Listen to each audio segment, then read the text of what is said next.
I need Easter more than any other year. This year, I need Easter. I believe that we need Easter this year.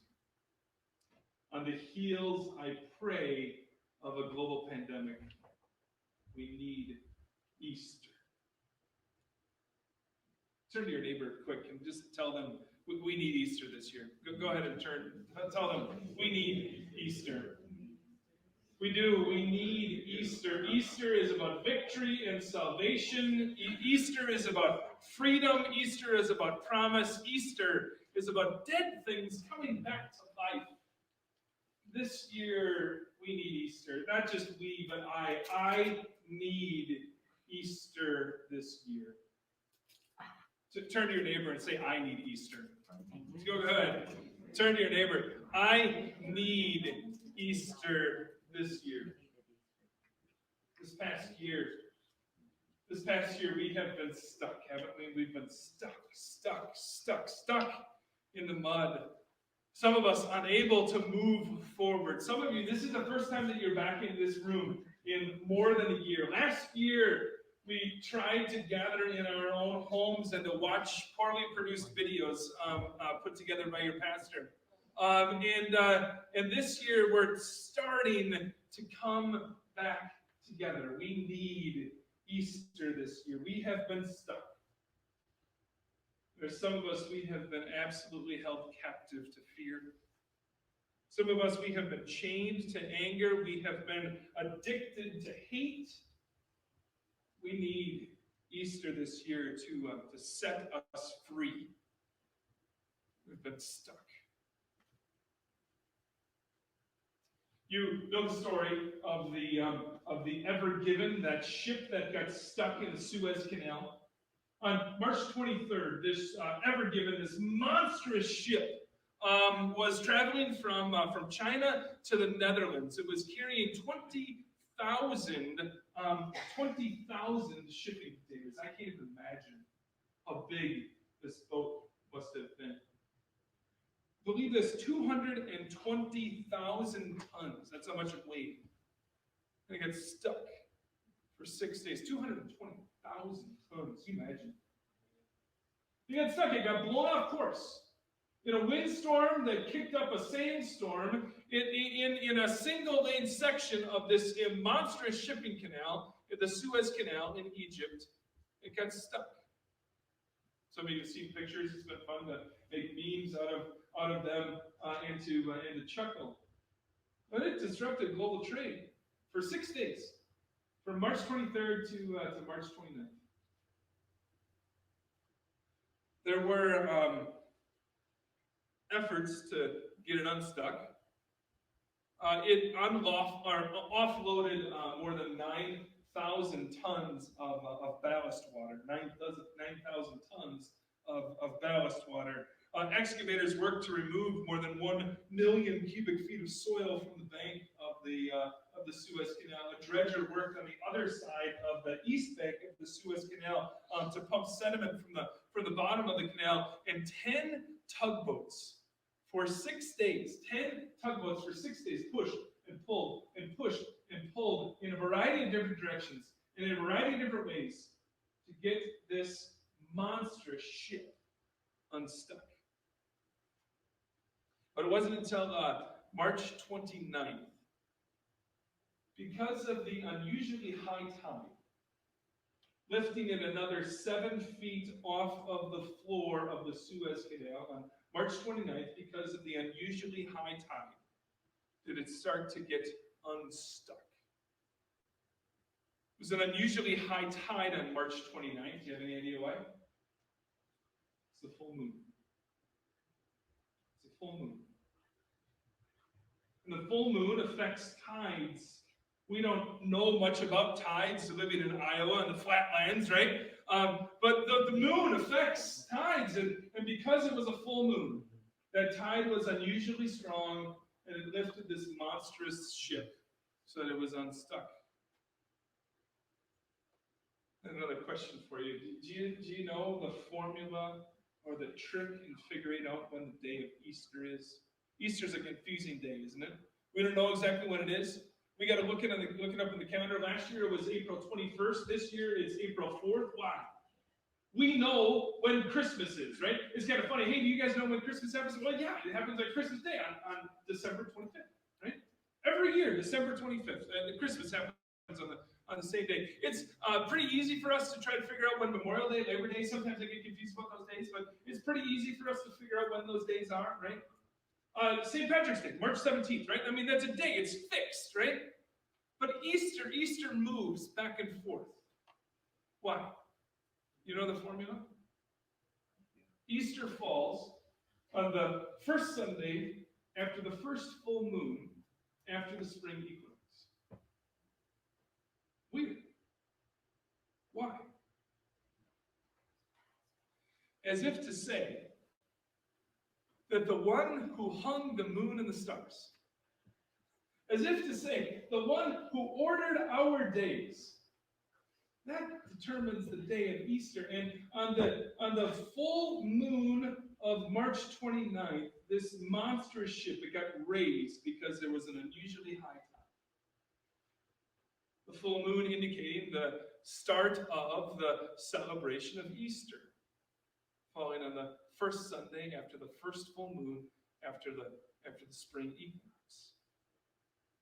Easter is connected to the moon and the stars. That's to say that Easter is connected to the one who hung the moon and the stars, and the one who orders your life and mine, the one who is calling us to rise. To rise.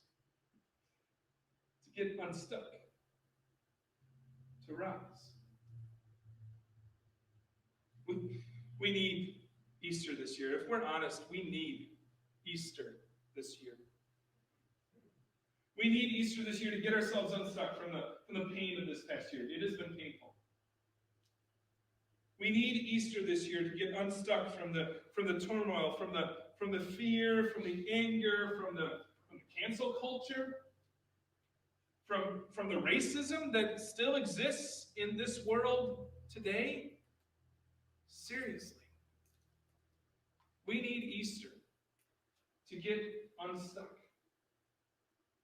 To rise above the political divides, the economic divides. We need Easter this year. And Easter comes on this date that's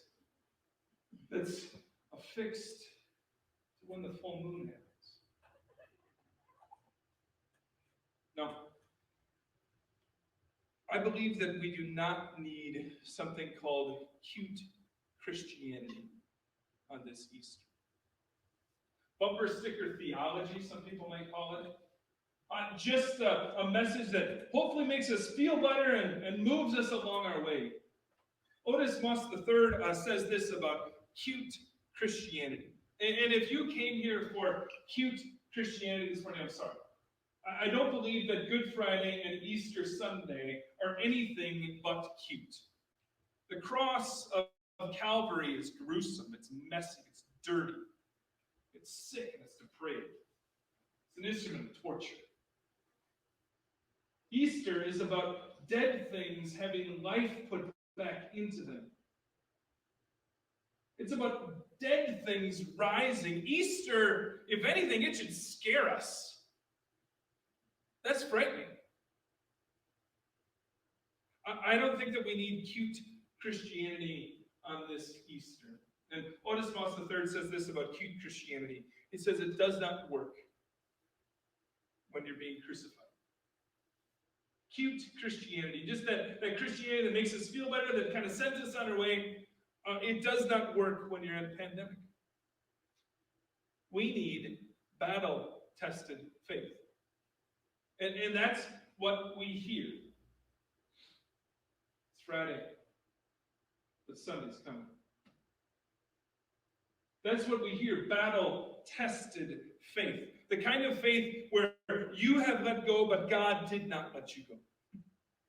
The kind of faith in which God holds you in the midst of your challenge and your trouble. The kind of faith that is about saving and suffering. The kind of faith that is about bleeding and blessing. And the kind of faith that is about dying and rising. The kind of faith that is about drowning and then being set free. So the one who was raised up on the cross to draw all the world to himself, the one who demonstrated sacrificial love and humility, the one who endured suffering for our sake, for your sake, and for mine, the one whom we follow and adore and worship and praise this day, that one is the one who was raised, and because he was raised, we too shall be raised. But so what?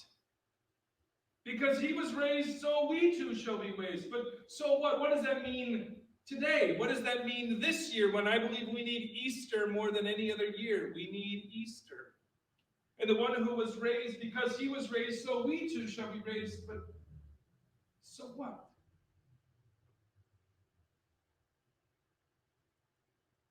Because he lives, I can face tomorrow.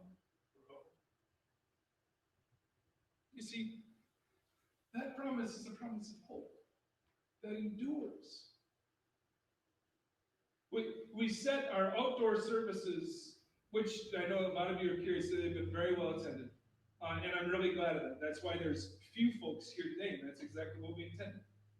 But we set those outdoor services at the time of the sunset, 7:52 at night. Why would you get at 7:52 at night?